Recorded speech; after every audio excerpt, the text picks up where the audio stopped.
ആസിഫ് അലി കുഞ്ചാക്കോ ബോബൻ കോംബോയിൽ ഒരു ചിത്രം വരാൻ പോകുന്നു. ടിക്കി ടാക്ക സിനിമയുടെ ഷൂട്ടിങ്ങിന് ശേഷം ആസിഫ് അലി ഈ ഒരു സിനിമയിലേക്ക് ജോയിൻ ചെയ്യും. സിനിമയുടെ ടൈറ്റിലും ആസിഫ് അലി ഒരു ഇന്റർവ്യൂവിൽ റിവീൽ ചെയ്തിട്ടുണ്ട്. കല്ലർ മാനിഫെസ്റ്റോ എന്നാണ് സിനിമയുടെ പേര്.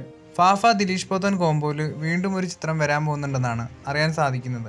ഇവരുടെ കോംബോയിൽ ഇത് 4ാമത്തെ ചിത്രമായിരിക്കും. ആസിഫ് അലിയുടെ ടിക്കി ടാക്ക സിനിമയിലേക്ക് കല്യാണി പ്രിയദർശൻ ഉടനെ ജോയിൻ ചെയ്യുമെന്നാണ് റിപ്പോർട്ടുകൾ വരുന്നത്. കളങ്കാവൽ സിനിമയുടെ ടീസർ ഇന്ന് ലോക സിനിമയ്ക്കൊപ്പം റിലീസ് ചെയ്തിട്ടുണ്ടായിരുന്നു. അതുപോലെ യൂട്യൂബിലും സിനിമയുടെ ടീസർ അവൈലബിൾ ആണ്. മമ്മൂക്ക സിനിമയിൽ വില്ലനും വിനായകൻ സിനിമയിൽ നായകനുമാണ്. അതാണ് ഈ ഒരു സിനിമയുടെ പ്രത്യേകത. കുറേ വിഷ്വൽസ് ഒന്ന് ആഡ് ചെയ്ത ചെറിയൊരു ടീസറാണ് വന്നിട്ടുള്ളത്. ഇന്ന് വന്ന 2 ഓണം റിലീസുകൾ കാരണം ഈ ഒരു സിനിമയുടെ ടീസർ അധികം രീതിയിൽ ശ്രദ്ധിക്കപ്പെട്ടിട്ടില്ല. ലോക സിനിമയ്ക്ക് ഇന്ന് ഹെവി പോസിറ്റീവ് റിപ്പോർട്ടുകളാണ് വന്നത്.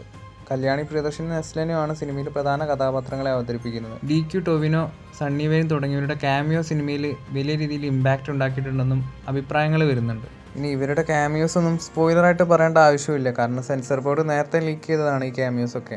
സൂപ്പർ ഹീറോ ഫാൻറ്റസി ചിത്രമായ ലോക സിനിമ നല്ല രീതിയിൽ യൂത്തിനെ ഇപ്പോൾ കയ്യിലെടുത്തിട്ടുണ്ട്. സിനിമയുടെ ബുക്കിംഗ് സ്റ്റാറ്റസ് ഒക്കെ നോക്കുകയാണെങ്കിൽ ഹൃദയപൂർവ്വം സിനിമയെക്കാളും മികച്ച ബുക്കിംഗ് ആണ് സിനിമയ്ക്ക് കാണുന്നത്. സിനിമ കണ്ടിറങ്ങിയ ഓഡിയൻസ് എല്ലാം പറയുന്നത് സിനിമ ഓണം വിന്നർ ആകുമെന്നാണ്. ഓണം വിന്നർ ആയാലും ഇല്ലെങ്കിലും സിനിമ ബോക്സ് ഓഫീസിൽ ഹിറ്റാവുമെന്ന കാര്യത്തിന് സംശയം വേണ്ട.